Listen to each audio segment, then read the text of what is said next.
Hello and welcome back to another video on the Wrestle Debate and to another edition of AEW Out of 10. Huge day today. We've got tag team titles on the line, we've got the TNT title on the line, we've got Chris Statlando making a return, we've got Anthony Ogogo on the show, and it's AEW's first show unopposed, so it should be fun. Let's get into it. And we start off with the tag team title match, Young Bucks versus Pac and Fenix. The match started at a furious pace and we saw numerous reversals early on. The action spilled to the outside as the Bucks punished Pac and Fenix, powerballing both men into the apron. Back in the ring, the Young Bucks had Pac in a dangerous position before Fenix finally got the tagged in, and the action spoiled to their outside before Matt Jackson hit Pac with a low blow, allowing the Young Bucks to hit their finisher and retain the titles. Great match to kick off. I'll give it a 7 out of 10. And next up we got Red Velvet versus Jakegill on commentary before Chris Jericho saying he's now best friends with Mike Tyson and everything would be cool down the middle. Amazing difference a few weeks can make, okay? But anyway, Red Velvet didn't wait long. She went after Cargill straight away before Cargill eventually got on top. Red Velvet headed to the top rope but missed her attempt, and she hit Jade to get the win. 7 out of 10. Just love seeing Jade being put over. But anyway, next up, Anthony Ogogo was out next, and this was probably one of the quickest squash matches I've ever seen. He stops it with a devastating punch. What more could you ask for on a debut? 7 out of 10. Absolutely love this.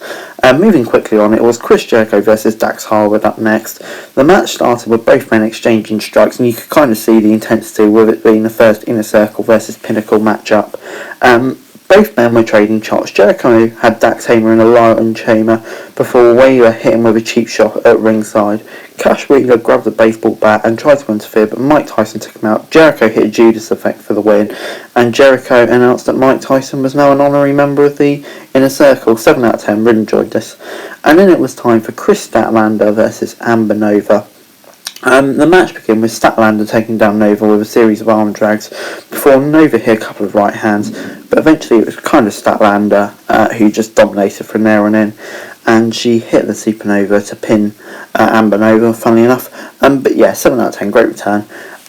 Team Taz were backstage with Dasher. Taz said they were waiting for an answer. Taz said they would get to Christian Cage to join Team Taz, so when he came out to the ring, he was interrupted immediately by Team Taz. He continued to refuse to join, so eventually he got beaten down by Team Taz, and to be honest, Christian v Team Taz is kind of a feud I can get behind. Definitely has a lot of potential, so I'm intrigued to see where it goes. But anyway, next up it was our main event.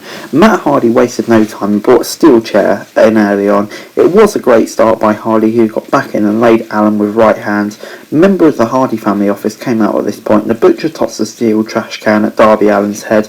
Darby Allin was on the back foot before we saw Lance Archer come down to the ring. Archer hit Isaiah Cassidy with the attention to Mark Wayne. Hardy and Allen continued to brawl in the backstage area.